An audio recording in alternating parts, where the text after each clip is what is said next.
Welcome back to another episode of Sound Pals Go to the Movies. Today I'll be reviewing the movie Out of Darkness. So just a fair warning, there's going to be spoilers up ahead, so you've been warned. In the Stone Age, a disparate gang of early humans band together in search of a new land. But when they suspect a malevolent, mystical being is hunting them down, the clan are forced to confront a danger that they never envisioned. So let's begin with my first pro. The language in this movie was actually a real language that was made just for the film, which based on my research for details of the film, I found that it was loosely based on Basque, a language that was used by early man back in the day, which we'll play more into this review later. The fact that this movie went out of his way to create his own language that is actually used in the movie is pretty amazing, and not a lot of films do that. Next pro, the cinematography was nicely done. The opening shots of the landscape and the way they shot it, how they wanted us to see them versus the natural backdrop, as small versus huge, and also what hides in the darkness or the unknown. Next pro, the use of the actual fear of what is out there or the unknown by using the darkness. Since we see the characters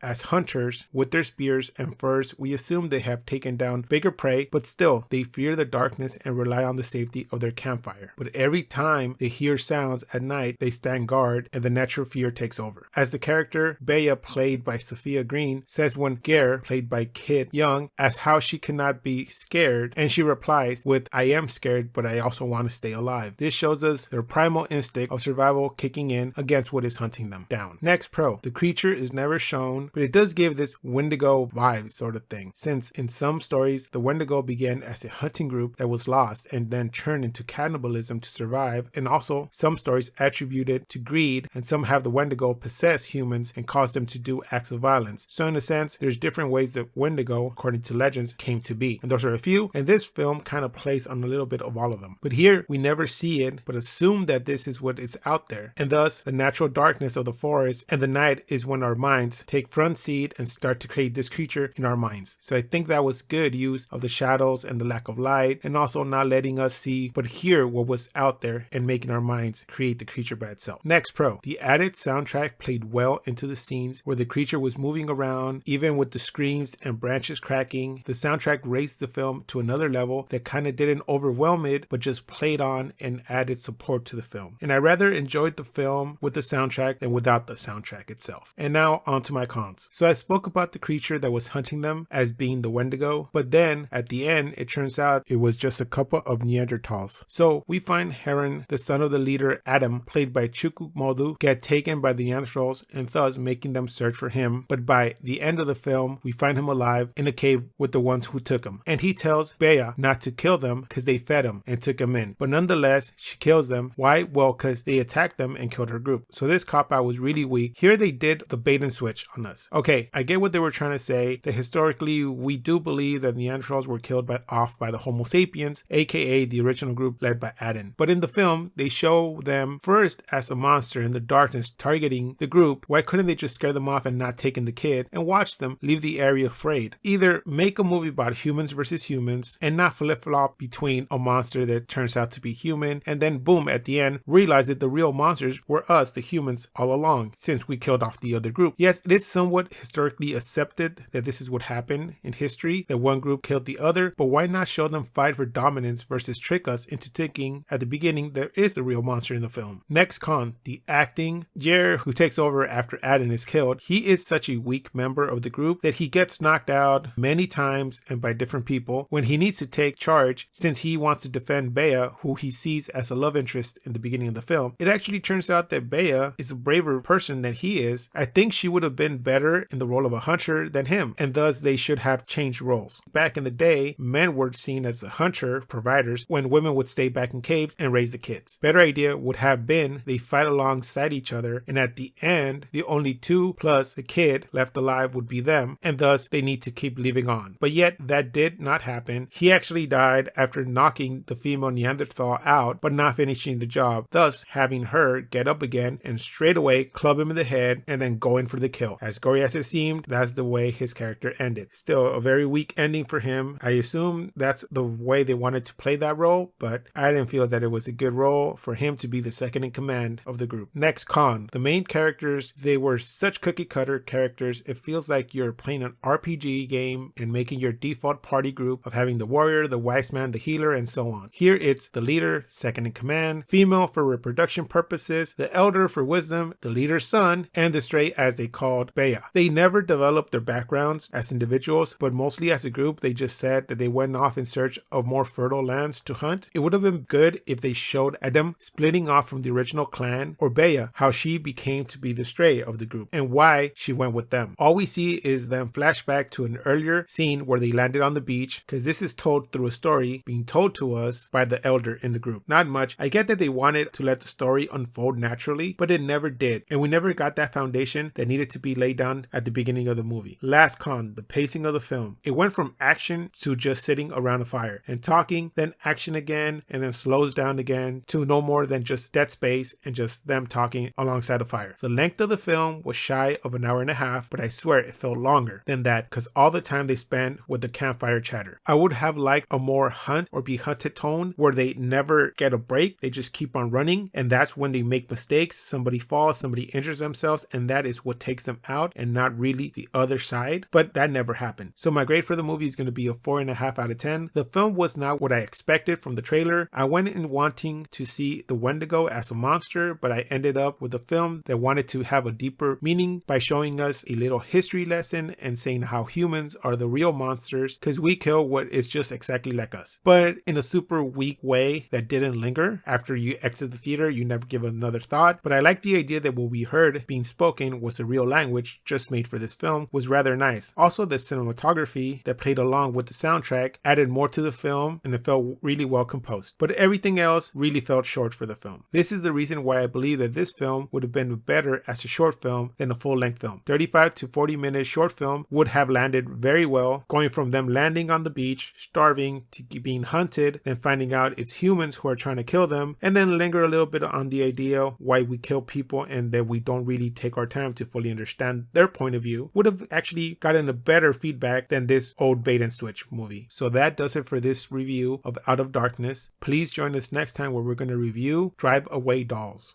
Curly's Drive Away, Pennsylvania's most trusted name in car delivery. Curly here. Don't call me Curly. And your name, Curly? My name is Curly. We just met. It's too familiar. Please like, comment, and subscribe. You can find our social media links below. And like always, keep watching movies.